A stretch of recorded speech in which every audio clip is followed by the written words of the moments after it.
fails me. The second I try and trust it, it always fails me. So, so you said that your cell phone, is it off right now? Yeah, sure.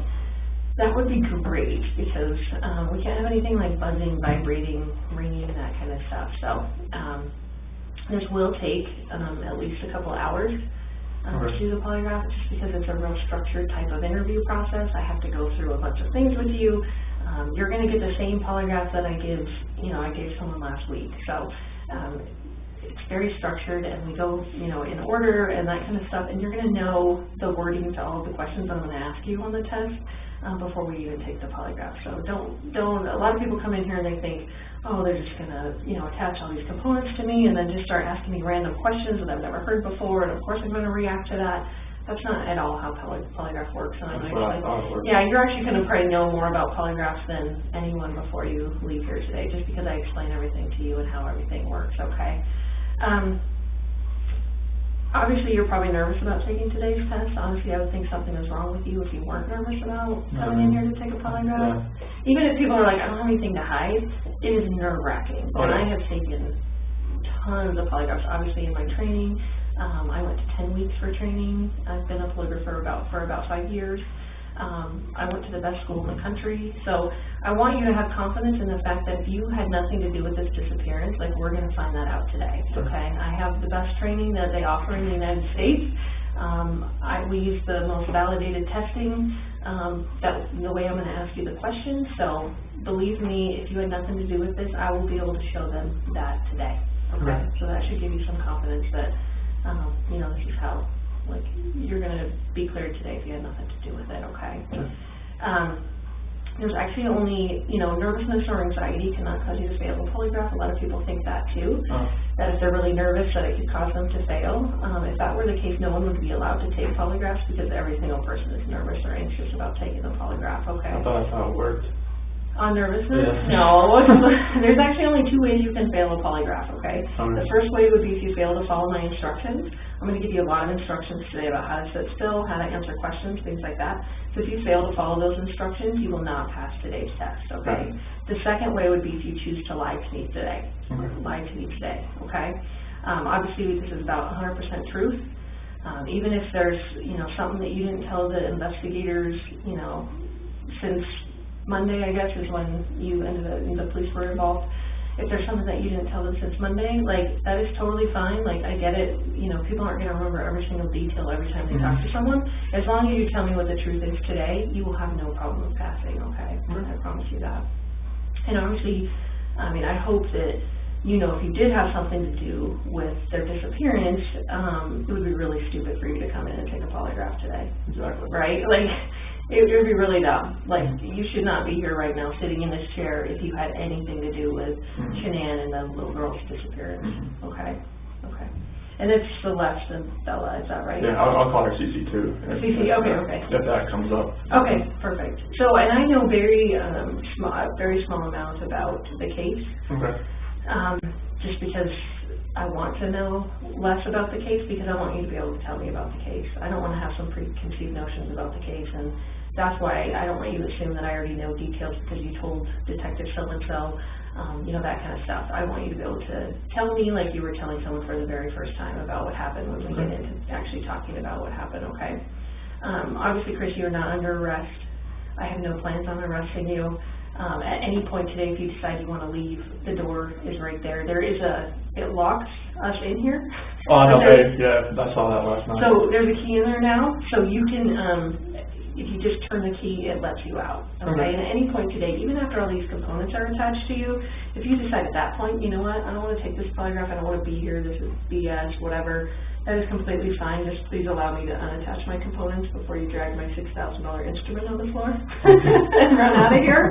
And it's kind of a little maze back here, so I will show you the way out at any point if you decide, you know what, I don't want to take this polygraph, I don't want to be here, I don't want to do this. That is completely fine. The door does have to be shut for privacy just because noise does affect the polygraph. And I will read you your rights today, and that's just because the polygraph components are pretty restrictive. You know, they go around your chest and stuff, and you may feel at some point that you're not free to leave, but like I said before, at any point I will unattach all the components and show you the way out if you decide, even in the middle of the polygraph, if you don't want to continue to take it, okay? So Does that make sense to you? Yes. Okay. So I'm going to give you kind of a roadmap of where we're going to go today, just so you know what to expect and that kind of stuff, okay? So we're going to first start by going over a rights and consent form, and that's that Miranda rights form. I'm sure you've heard of it. Mm-hmm. You know, you hear it on TV shows constantly. Most kids can recite their Miranda rights. We're going to go over that, and again, it's just so that you know you're free to leave and that you're not under arrest, okay? And then we're going to do a consent form, and that's just something that's required by my bosses to say that you're actually consenting to the CDI doing a polygraph on you, okay? After that, we do a biographical and a medical form, and that's basically to make sure that you're a suitable subject to take the actual polygraph. I want to make sure that you didn't smoke, 10 bowls of weed, the night before. I wish that didn't normally happen, but a lot of people smoke drugs before they come in here because they're really nervous and they're trying to calm themselves down. Some people take a lot of medication. Some people hear voices. All of those things are things that I cannot conduct a polygraph on someone if they have those things going on. So I just need to make sure that none of that stuff is affecting you. You seem very lucid. You're talking to me. You're making sense. You're not jittery. You're not moving around, that kind of stuff. So I don't think we're going to have any issues. But I want to vet all of that out and just kind of, make sure that you had enough sleep and you're not, obviously no one's getting a lot of sleep. Probably since Monday, but just so we can talk about all of that, okay? Sure. And then after that, we're going to discuss the issue of why you're here. Okay, I want to know everything you know, and again, I don't want you to assume that I already know something. I want you to kind of start from the beginning and like telling someone, maybe, a friend that you hadn't talked to since any of this has happened, and you're basically having to relay all of the details of exactly what happened with Shanann and the girls, okay? And then after that, we're actually going to take a bathroom break. I'm going to let you take a break. You can use the bathroom, get something to drink. That water there is for you if you need that at any point today. And then you're going to come back in here. I'm going to explain to you how and why the polygraph works. Again, you're probably going to know more about polygraph than you even care to know before you leave here. I'm going to explain how it works, and then we're going to go over the questions that are going to be on the test. And like I said before, you're going to know the words to every single question. So it's not that, and we're going to discuss that even before we even take the polygraph, like what those questions mean, and just so you are completely clear in your mind when Tammy asked me this question, this is exactly what she means, this is exactly what she's asking, and this is the answer that I have for that question. Okay. So we're going to go over those. I let you practice answering them like 2 or 3 times, and then we'll go through them repeatedly if you need me to go over them 4 or 5 times, just, before we actually take the test. I'm more than happy to do that too. I want you very comfortable with the questions and that you know what they mean and how you're going to answer them, okay? After that, we're going to go, we're actually going to do a practice test. And again, that just lets me know that you're a suitable subject to take the actual polygraph. And then after that, we actually get into the actual testing. So that's why it takes a long time, is because there is a pretty big process that goes along with it. Okay. Yeah. So did you, you're not working today, right? No. Do you have a date that you're going back to work? Not at the moment. No. How long have you worked for Anadarko? January 2015. So, about 3.5 years, almost. Yeah. Do you like it there? Oh, yeah. Yeah, I worked for Covenant Testing Technologies before that. Well, what is that? That's a contract company for oil and gas. Oh, okay. Before that, I worked for Ford for 11 years as a technician. Oh, my goodness. So does that translate into no, well, stuff? It's mechanical. I mean, like, I like to fix things. And when I moved out here, I worked at Longmont Ford. Okay. And I moved up pretty fast there, but I hit that kind of plateau that kind of just I couldn't go, it got stagnant. Mm-hmm. And I was having this carpal tunnel syndrome in both my hands, and it was bad. Like I was doing this all day, it was bad. Yeah. So, do you still have that? I don't even know. Can you get rid of carpal tunnel? Oh, it was just the onset of it. It wasn't full on, I need to have surgery type thing, but now it's so much better. It doesn't have the pain. There's a lot of mechanical things you do in oil and gas, but it's not as repetitive as the car industry is. So are you, and excuse my language, are you a worker bee or are you like a boss guy? A little bit of both. Okay. So you're actually getting your hands dirty too? Oh yeah. Oh yeah. Yeah, I'm a field coordinator right now for the area. I have 6 route operators and 2 rover operators.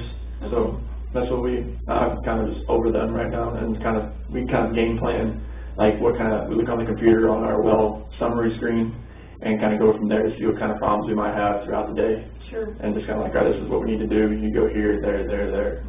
Okay. So everybody's doing kind of the middle part of the day, and everybody needs help, and try to get everybody checked out by like 3:30 or something like that. Oh, that's nice. But don't you go to work pretty early? Yeah, we start pretty like 6:30, somewhere around there. So. That's super early. Well, yeah, you have to get there early because you just never know what could happen. So. That's true. That is true. So do you have an ID on you, Chris, that I could see? So I have the biographical form has some like driver's license numbers and that kind of stuff. So I'll just keep this just for a second till I do the other form. Are you named after anyone? No. No? My middle name's just my dad's middle name, but other than that, no. Okay.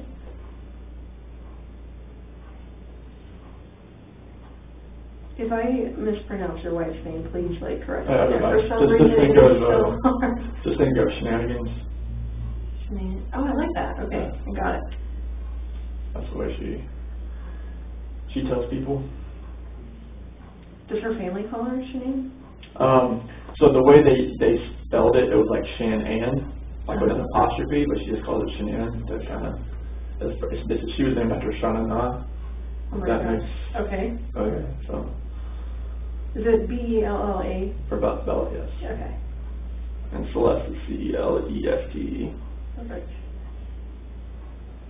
All with the same last name? Yes. Right? Okay.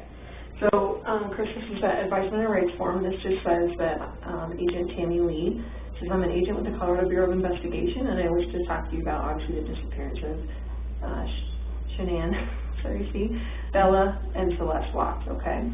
You have the right to remain silent. Anything you say can and will be used against you in a court of law. You have the right to talk to a lawyer and to have him present with you while you're being questioned. If you cannot afford to hire a lawyer, one will be appointed to represent you before any questioning if you wish. You can decide at any time to exercise these rights and not answer any questions or make any statements. Do you understand each of those rights? Were they read to you, Chris? So I'll just have you write, I guess, when we get to that. And then having those rights in mind, do you wish to talk to me now and obviously go through with the polygraph? Okay, perfect. So what I want you to do is go ahead and answer both of those as yeses, if you still agree with that, and then sign and date that signature line, if you would.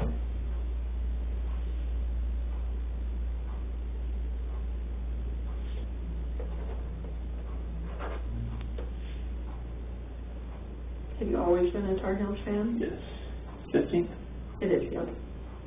My son is like a huge Tar Heels fan. I don't even know why he likes them, but maybe because of the Nuggets stuck. I don't know. Well, George Carl used to coach here too, and he was a Carolina guy. Oh, he was? Yeah. I didn't know that. Yeah. Do you go to any, do the Nuggets play here in North Carolina? Oh, no, North Carolina is that's the college. Oh, college. Oh my gosh, I'm sorry. Sorry. You're right. Yeah. Okay. I'm getting all my teams mixed up. You're right. Did you go to college then? No, I wish I did. You That was did? nice.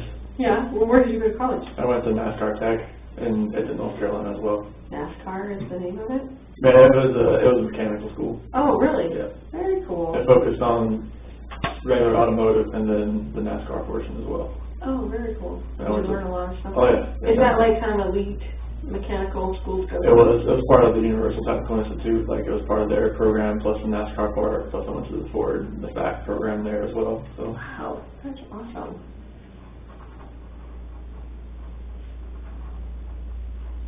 Do you have any other nicknames or anything that people call you? It's Chris. Just Chris. And some, just random ones at work. Just doesn't make any sense. So. Like what? Some call me Rain Man because when I go to a site or something, if I do it once, I'll remember it, and it's just one of those things. Like, do you remember phone numbers and license plates? And that stuff I don't really pay attention to that stuff. Though. It was when I was really young, my grandma used to always quiz me on state capitals every day, and when I was waiting for my sister to come out from middle school or stuff like that, she was always just pinging stuff off my memory. Really? And it's just everything. I think that's how it built. Yeah. For what it was and what it is. No doubt. That was your grandma that did that? Yeah. My mom's mom. Is she still alive? No, she passed a few years ago. Was she pretty old? Mm-hmm. Yeah. Yeah, she was. Lived a good life? Yeah, she was. Good. Were you close with your grandparents? Yeah, I went over to her house every afternoon after school, and helped her out. Nice. Being outside or stuff on the inside, and she always cooked me lunch, some German food, kernels and goulash, schnitzel, all kinds of stuff like that. My first husband was German, so we had German sausage and glaze all the time, and just her German food is just amazing. Love it. So Shanann's legal name is hyphenated? I've never seen it written that way, but okay. That's the way her parents always said. That's how they did it. Okay. Shanann and apostrophe A-N-N. Okay. It's easier to say it when I spell it out, but we keep wanting to say Shannon, of course, but a lot of people call her Shannon. Yeah, oh yeah. Her parents sometimes call her Shannon.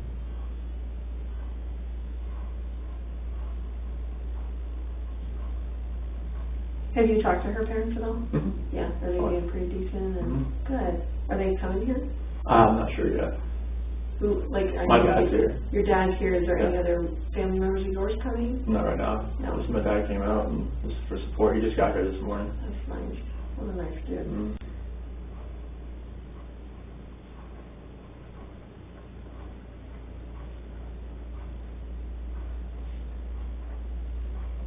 Okay, so this is that consent that my bosses require, and this just says Agent Tammy Lee has advised me that she's investigating the matter of, obviously, the disappearance again of Shanann, Bella, and Celeste. I hereby say that to the best of my knowledge, I'm in good physical and mental health. I also state that no force, duress, or undue influence has been used against me, and that I am consenting to this polygraph interview on my own free will. I understand that the results of this process will be released to, obviously, the Frederick Police Department, the District Attorney's Office, and the FBI. It would be very silly for you to sit in here and take a polygraph if I couldn't release your result of hopefully passing to the people that need to know. Does that make sense to you? And it says, I hereby give my voluntary consent to undergo a polygraph interview, and I understand that this process is subject to both audio and video recording and monitoring, which we had already talked about, okay? So if you agree with that consent, you can just sign and date it.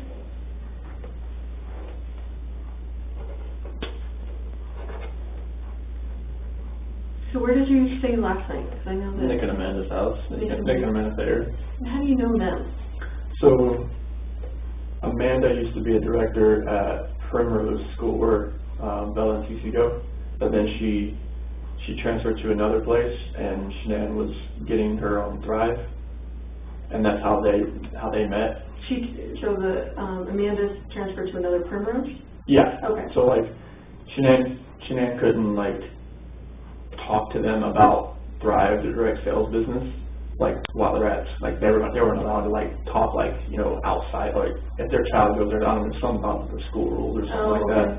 So once she left, she talked to her about Thrive and got her on Thrive, and then me and Nick started running together here and there, and that's how we met. So is she like a, what do they call them, a downline from Shanann? Yes. Okay, so she's like one of the sellers that yeah.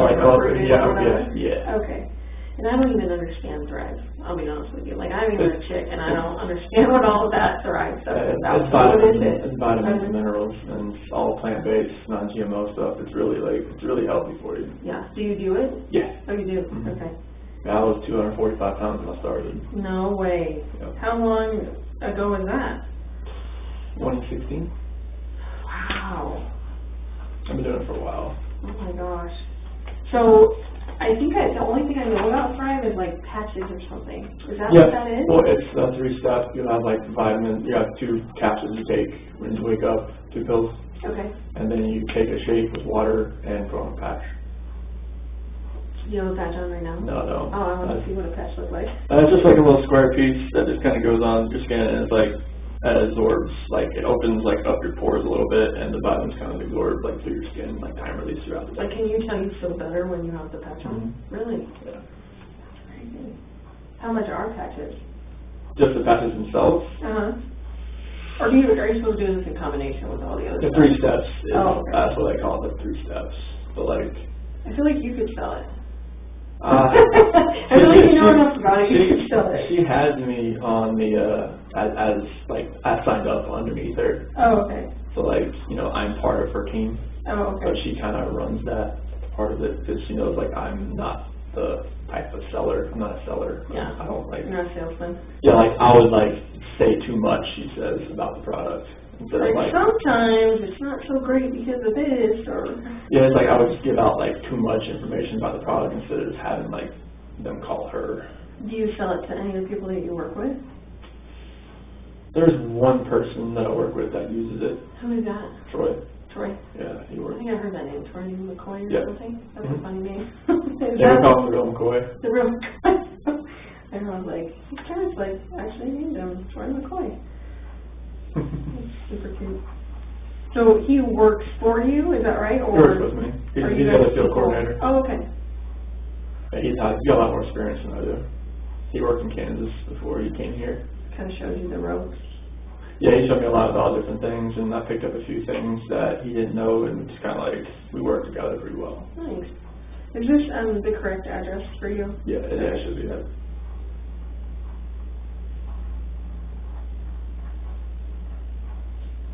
This is Troy married? Yes. Oh, yes. So do your families hang out at all? A few times, yeah. His kids are older. Oh, okay. Like how old are they? Like 11, 10, 8, and 7. Oh, okay. Somewhere around there. There's 4 kids? Two of them. Oh, okay. Like a blended family? Yeah. I think he met her when she had 2 kids already. Oh. Yeah.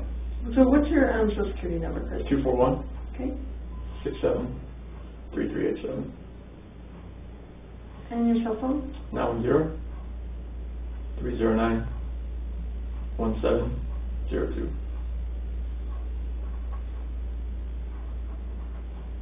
And what's your date of birth?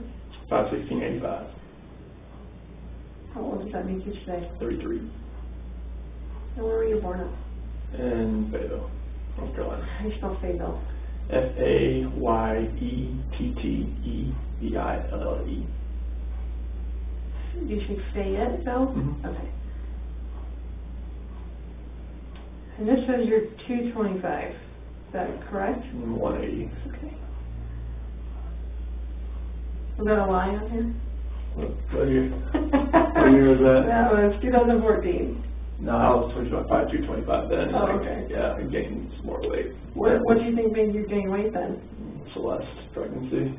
Oh, really? I gained more weight than she did. You're a sympathetic eater?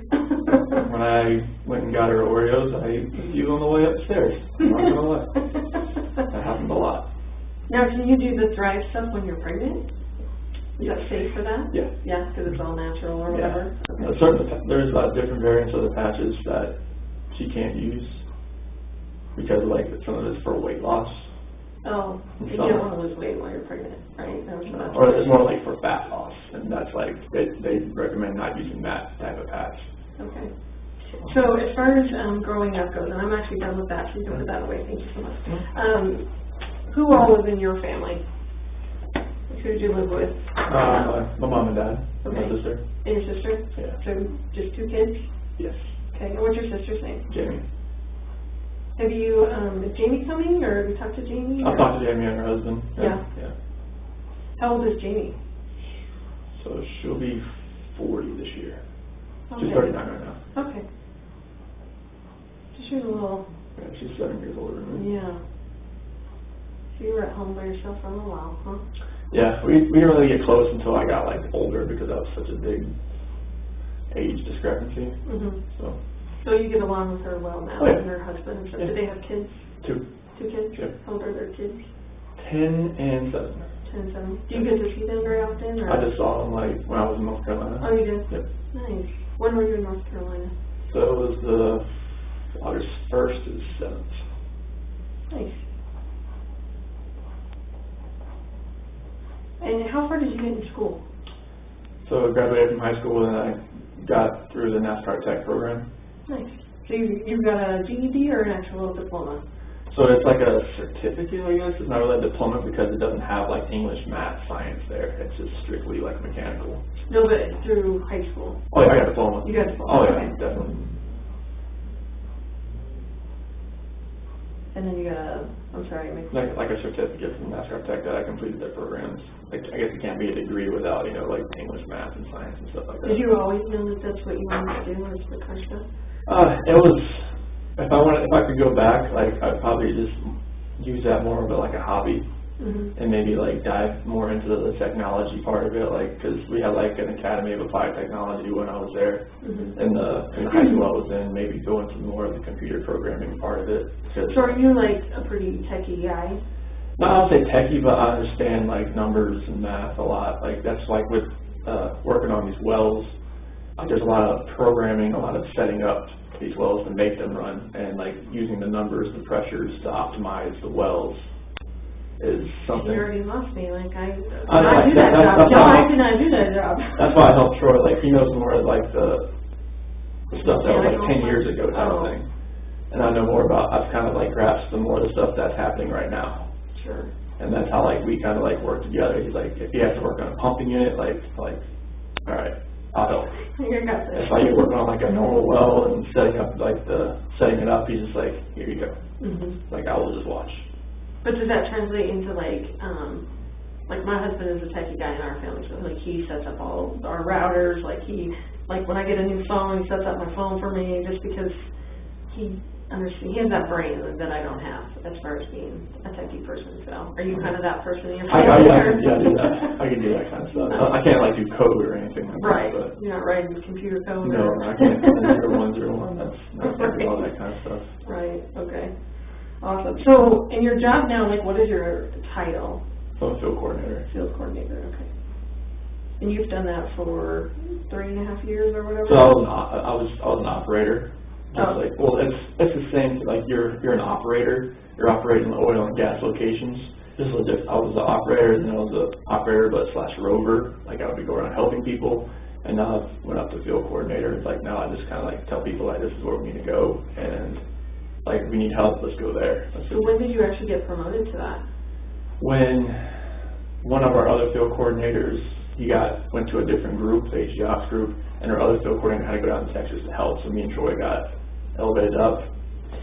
So that's what happened. Okay. We were just kind of backfilling. We didn't know, like, if it was permanent or not. Mm-hmm. And it turned out to be permanent, so. Wow, that's awesome. So tell me about, like, kind of give me a synopsis of your childhood, like, what your parents did for a living, you know. My dad was a parts manager for a Ford dealership. Okay. It's kind of where the cars came from. See it. And my mom, she was like a secretary and notary for used car dealership. Oh, okay. So like she got born into it. She sold the cars too, but like she was more of a secretary and notary and she bounced around a couple different used car dealerships. My dad stayed at the same one, changed the name a little, changed names. Then he went to like a different one, but it was the same. He did the same thing. And he did like parts manager and body shop manager, okay. And that's where he's still at now. So how would you say you grew up as far as like your family structure is? Were you guys religious? Was there a lot of discipline in the home? You know, like, or who was the disciplinarian in the home? So like we went to church, I would say not like every Sunday, but pretty regularly, you know. And what church did you guys go to? It was like First Baptist Church. Okay. And I mean, discipline, I was the quiet kid. I was I just kind of followed her. I mean, my sister was the rebellious one that always, You're like, I'm a good one. It's like I never like. And my sister was the one that got the most of the. She was the one that showed me like that's what I don't want to do.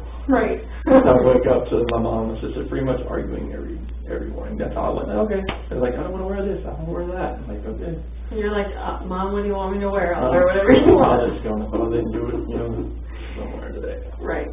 That thing. But yeah, like my dad, he was a disciplinarian. He was? Yeah. What kind of discipline did you guys have in the home? Just, it wasn't like physical or anything like that. It was just, just verbal, like, this is what you need to do. And just follow that. Like, if my dad ever raised his voice, I knew that was my work phone, sorry. Oh, okay. I was like, whoa, forgot about that.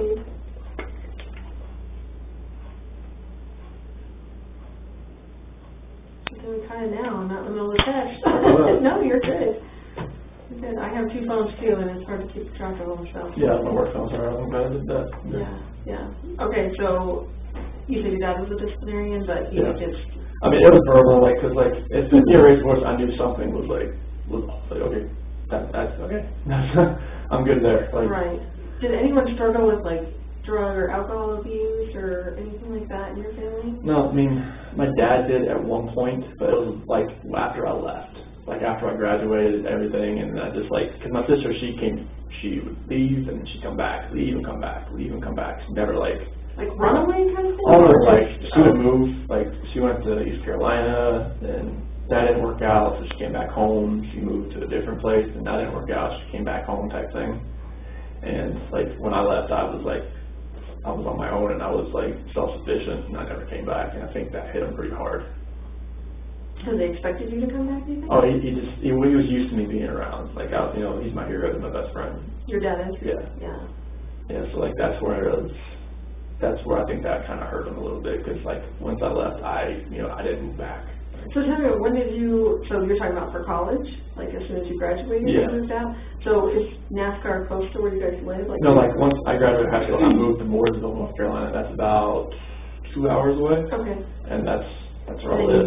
I never moved back. I mean, I came back to visit, but I never moved back. Okay. So you go to college, is it a 4-year college, 2-year college? And that program I finished in 52 weeks. So it was like a year and a half, almost 2. Okay. Oh, actually, wait. That's like a year. 72 weeks, sorry. Okay. 72 weeks. So a year and a half. And then where did you go after that? I worked at Mooresville Ford and worked there till 2012. So that was like 2003. That's when I was going to NASCAR Tech, and I was working there as like a porter, moving cars around, changing the oil here and there type thing. And then once I graduated, they moved me into more of a line tech as far as like actually fixing things. Okay. So from 2003 to 2012, I was there, and 2012 to 2014, I was at Mont Ford. Okay. Did you have like any high school sweethearts or like girlfriends from NASCAR Tech or? There was no. There's probably no girls at NASCAR Tech, I would imagine, but. There was like a handful of girls that actually went there, so no, it was like, I didn't have any girlfriends hardly after high school. Okay. What about when you got done with NASCAR Tech? Oh yeah, like there was girlfriends like that in Mooresville in there, so nothing really serious. Nothing serious? Yeah, I met Shanann in 2010. Oh, 2010? Yeah. Okay. And how long did you guys date before you got married? I'm assuming you were married? Yeah, 2012 when we got married. Okay. Dated a couple of years? Mm-hmm. Nice. Now, did she live in Mooresville? She lived in Belmont at the time. So how did you meet her? Through my cousin's wife. And my cousin's wife and Shanann, they knew each other from a wheel shop that she ran. That Shanann ran, or the cousin's wife? No, that Shanann ran. She ran like 3 different stores. Like auto parts? Wheels, tires, audio, custom stuff. Oh my gosh, you're just all in that. All in It's all like crazy. Okay, so we're gonna, I'm just gonna ask you some of the medical questions just to make, again, sure that you're a suitable subject. And you said you've never taken a polygraph. Nope. How would you describe your physical condition right now? Good, fair, or poor? I'll say good. Good. Okay. Have you had any major surgeries or injuries within the last 6 months? Are you in any discomfort right now? As far as like pain and like yeah. No, not really. Okay. You know, maybe mental anguish or whatever, but just as far as like physical or fixing my stomach thing. Yeah. Obviously you're not pregnant. Nope. Have you eaten in the last 24 hours? I had a pizza last night and protein shake this morning. That's it. Okay. What time did you have the pizza? So right when I left here, so it was like 11. Okay. And then what time did you have the protein shake? Probably about 7:30. Okay. Was that with all your 3-step process? Mm-hmm. Okay. What time did you go to bed last night? Probably about 12:30. Okay. And what time did you get up? Probably about 5 and just kind of looked at my phone. Okay. And you say that the other Amanda and Nick? Amanda's house. Okay. And how would you rate your sleep, good, fair, or poor? Is there anything that came forward fair? I'll put it in the middle. Okay. Okay? I'll give you that box.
Have you had any alcohol within the last 24 hours?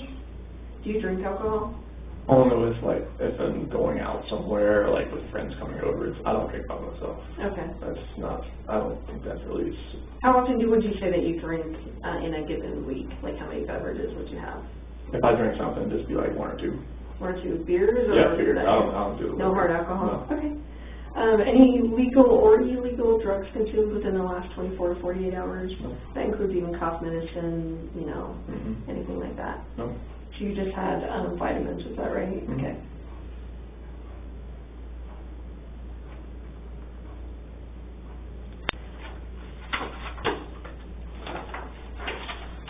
Alright.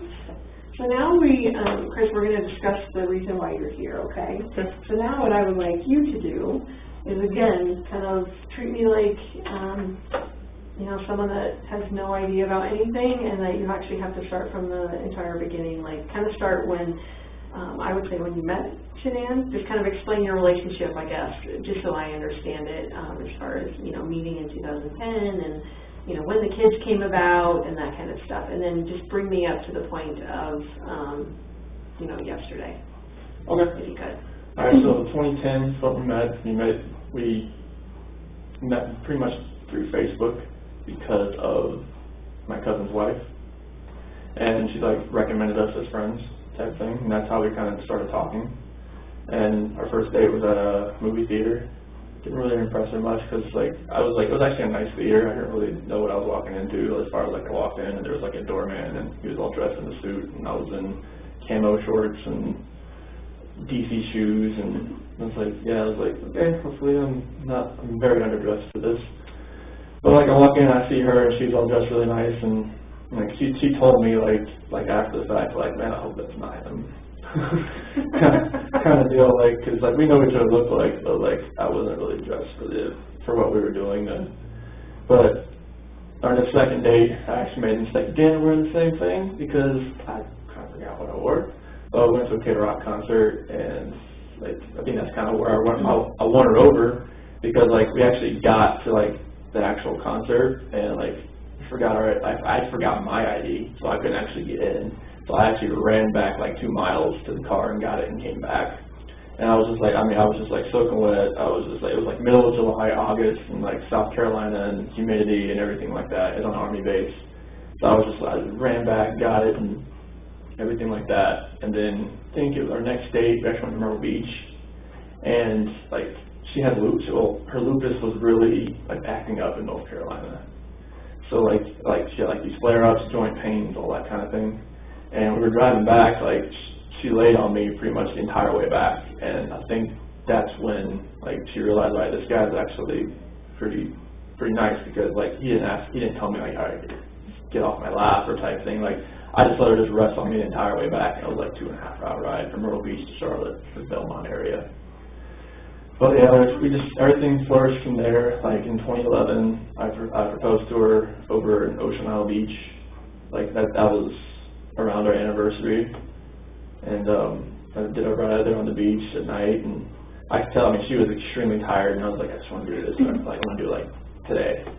And she knew so why are you being so like persistent to get me like out here right now? I was like, oh, let's go out to the beach. It's a nice night.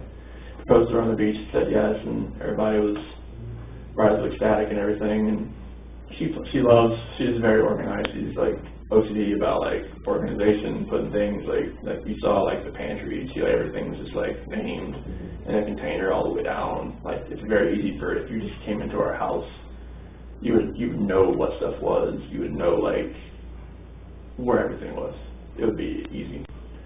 So like everything was just, she was planning the wedding. Everything was great. And then 2012, we were here, but she was planning the wedding from here.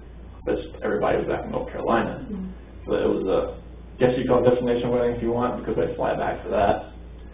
But we got married in, it's like this DoubleTree Hilton hotel that was there. It was like in the court. It was in November, and it was underneath one of those big tents and everything. It was beautiful, and it was amazing. And we went to Myrtle Beach for the honeymoon, and then 2013 in December 17th, that's when Bella was born. Like we've been trying for a while, and nothing was happening as far as getting pregnant or whatnot. And she said, so since we're not getting pregnant, since it's not happening, like, I'm going to buy a supercharger for your car. Like, okay. And then it turned out that weekend we conceived Bella. Oh, yeah.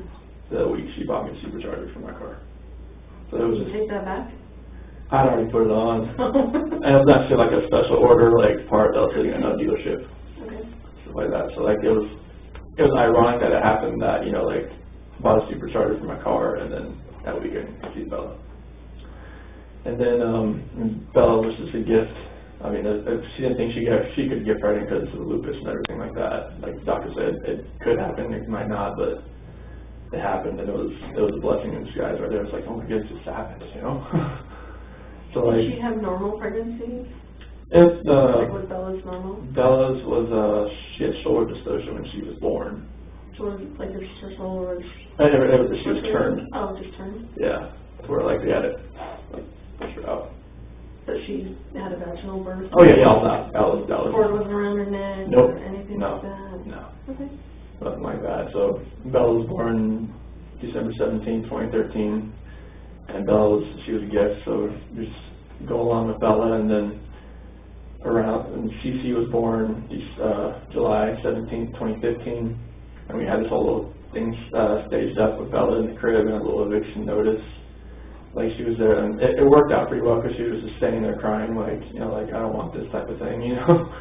I saw one of those that went like viral on Facebook, so that's weird. It would be yours. Yeah, she was just sitting there crying with a little eviction notice, and she recorded it, and it was an amazing day just to see that. And then Celeste, I was there, like, she had a midwife for this one, so like they actually had me like, you can stand here and, like, you know, catch her, and like, but Celeste came out like so fast that like I barely had a chance to go like this, and they moved me out of the way because she just like came out.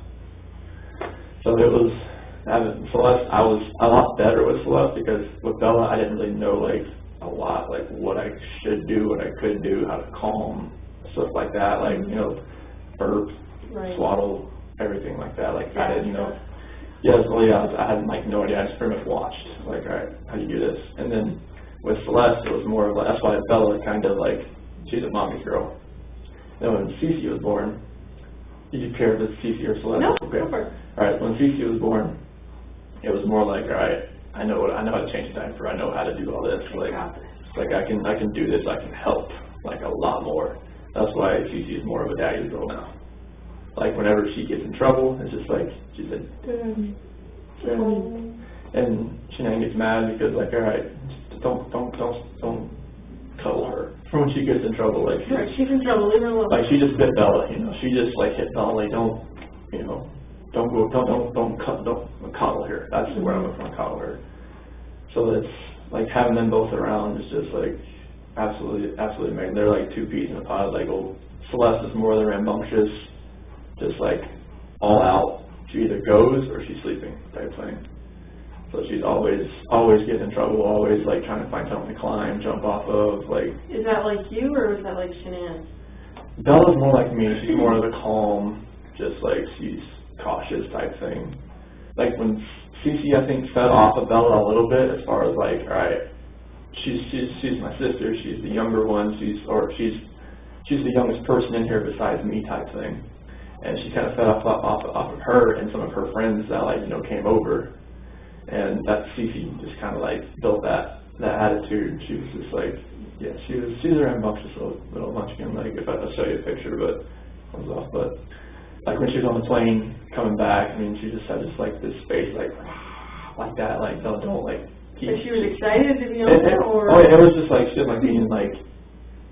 You can imagine a little kid in a plane in a seat. Like, she feels like she loves to move around. She doesn't like, you know, sitting in the same spot type thing. And then when Shanann told me about the third child, it was just like, all right, let's see what we got now. See if we can, boy or girl. I mean, we're trying for a boy, so now we're just like. Is it a boy? We haven't told anybody yet. Yeah, it is. Oh, it is. Yeah. Can they find that out that early, or? At 12 weeks, they could find out. Really, wow. She had one. The ultrasound was last week. Let's see. Yeah, it was last week. So, found out it was... Were you both there for yes. that? Oh, nice. Yeah. So it was like right when we got back, so it was like this guy went back on the 8th, so it was on the 8th, that was an ultrasound. Get my days mixed up, like now, I'm not sure even what day it is right now. But yeah, we had ultrasound. 15th today. I was thinking about Monday, Tuesday, Wednesday, Sunday, all that kind of stuff, but like, yeah, we haven't told anybody yet, so. So both the girls were born out here, right? Yes. Okay. Yeah, Bella was born at Good Samaritan. Cece was born at Vista. Did Shanann go through any like postpartum or anything like that with either of them? No. No? Didn't see anything like that. Good. Did she breastfeed? Yes. Both of them? Yes. Okay. Very cool. Bella a little longer than Celeste. So Bella was how old when she got pregnant with Celeste? So they're about 19 months apart. Okay. So like 10 months old? Yeah. Oh my goodness. Yeah, I know. Yeah, you were like, oh my goodness. No, we didn't know if it would happen again. That's true. So were you guys even using protection, or are you just like, it's not going to happen, so it is what it is? Yeah, it is what it is. God gives us kind of thing. Very nice. Okay, so keep going from after Celeste was born. So after Celeste was born, I mean, we kind of thought, we kind of see how 2 kids went. They're just like rambunctious, they're sister love, and now they're 4 and 3. Bella will be 5 in December. So it's like, if it happens, it happens. As far as like having she used fertility drugs on both Bella and Celeste. Oh, she did. Yeah. Okay. Like the 3rd child now, she was on like no medication, nothing like that. Or she's just on Thrive. Like she's healthy. She feels healthier now. And then like with the Thrive, she really thinks that we only tried like twice, and it happened. So she really thinks that it was more of like being a healthier person. Sometimes just having the stress off, have my kids, so this is just a bonus. Oh yeah, like that. Yeah, that could definitely Seems like a lot of women think, we can't get pregnant and they have a baby, and then they're not worried about it anymore. So then they get pregnant again. Yeah. Like, oh, I didn't think it would happen again. So, definitely. Yeah. So tell me about after that. So. It was just after we didn't think it would actually happen, so we really think that being a healthier lifestyle, being healthier, really helped this. Only really trying twice, and boom, and it happened. So it's just been. And when did she find out she was pregnant? I would say it was in probably the 1st or 2nd week of June. Okay. It's not very long ago. Yeah. And she's about 14, 15 weeks right now. Okay. So why don't you bring me up to, why don't you start with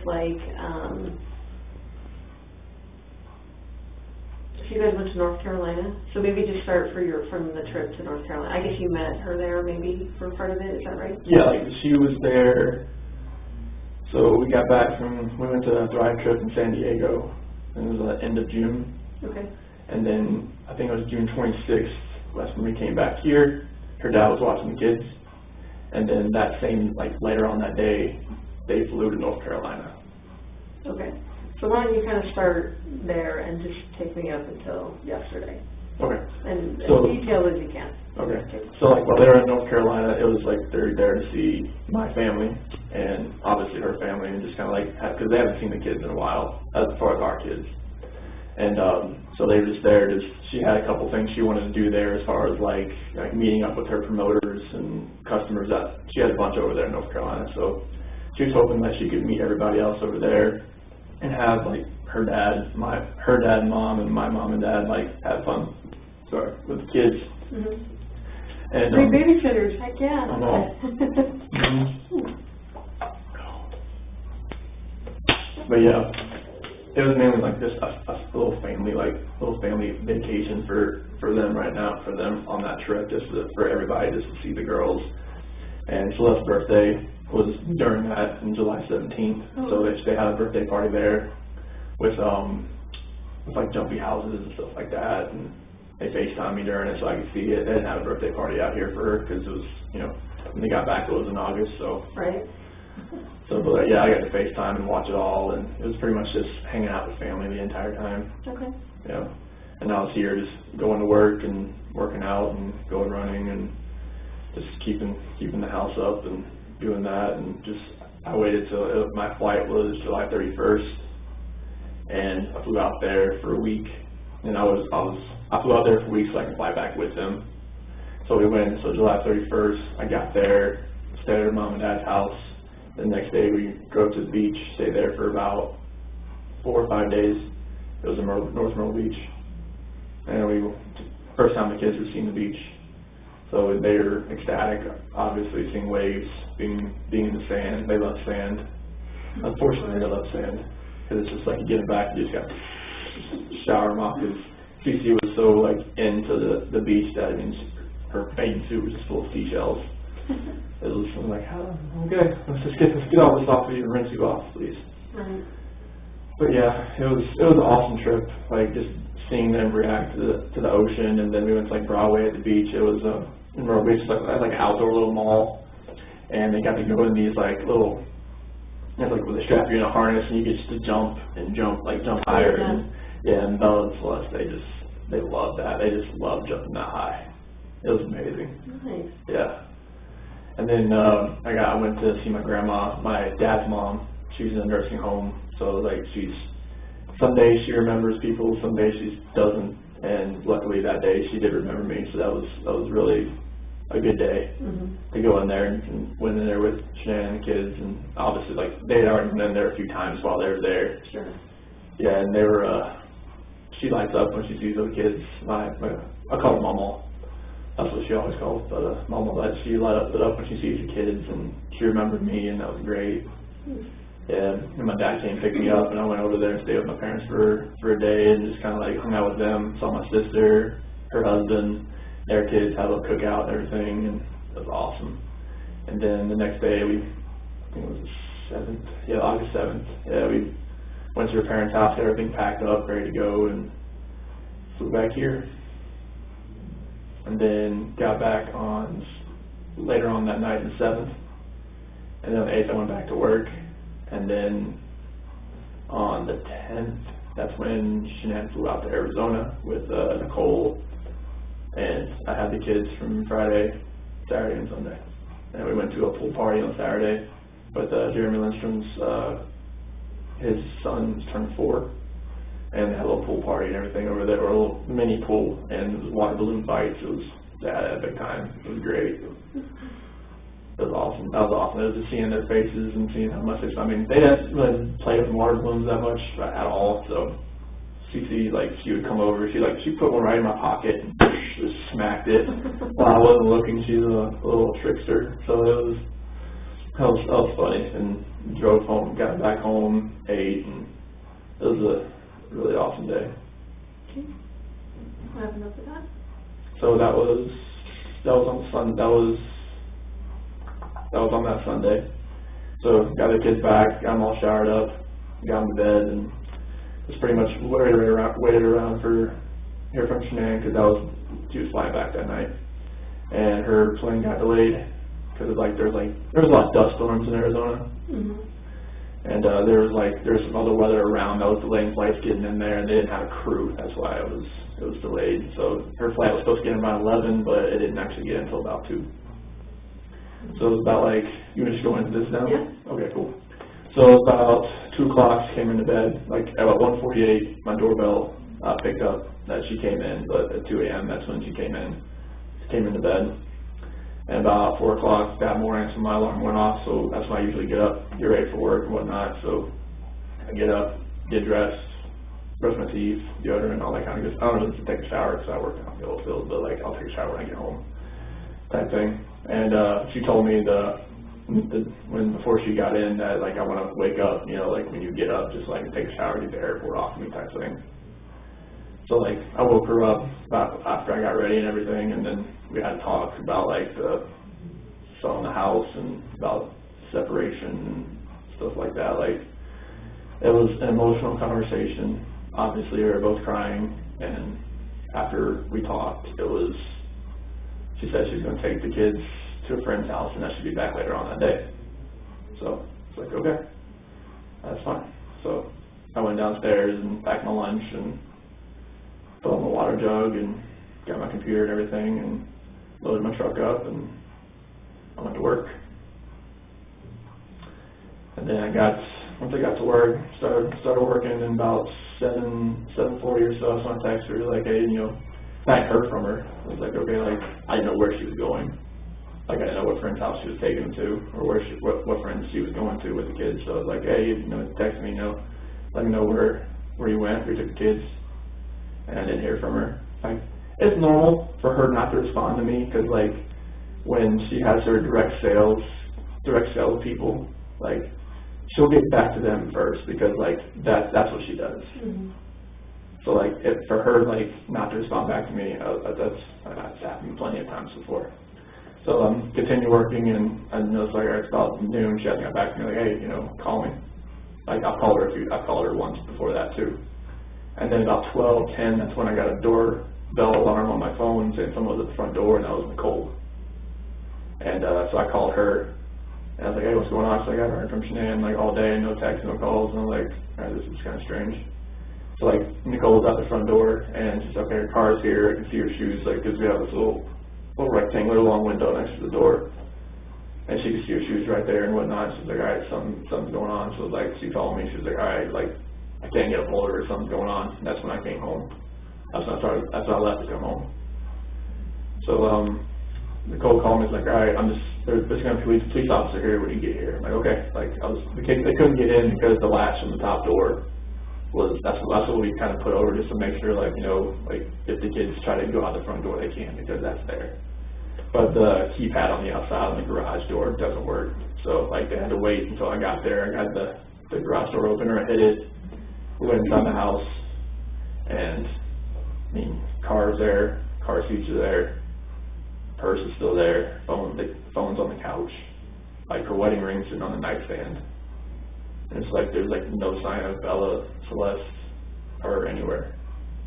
And it's like, the police officer, I forget what the police officer's name was, but he was there, and he was just, once we found the phone, powered it up, and all the text messages, like, came through as far as, like, everybody was reaching out to her and everything, like, hey, what's going on, like, are you okay, everything good? And there's just, like, there was nothing there, like, it was just, like, it was a ghost town. And everything that was there just didn't make sense, as far as, like, why, like, what happened. So we started, like, reaching out to a bunch of people, like, any of your friends that, like, anybody that had reached out already, that, like, had a car seat, or, like had a kid in general, and nobody had heard from her. Nobody had a clue. Like, her mom hadn't reached out to her, my parents, I mean, nothing was there. And the officer, Baumhofer, detective, I'm not sure if you know the people that are involved. Yeah, I can't remember how to say it. Oh yeah, I think Detective Baumhofer, he came, and they're all, like, taking questions from me, Nicole, her son Nick, that was there. And then we went over to, they talked to my neighbor, because he has a camera facing, like, he picks up a few different angles and whatnot. And watched his video surveillance, didn't see anything as far as her leaving at all. So they're just like, all right, like where, like, how this happened, like there's no, like, video of her, like, leaving the front at all. So we didn't know, we were just at a loss for words, like, all right, where is she? Like, she wouldn't just leave everything here. Like, even the kid's medicine was still there. And I was just like, all right, she needs that. So the only thing that was gone was really the kids' blankets.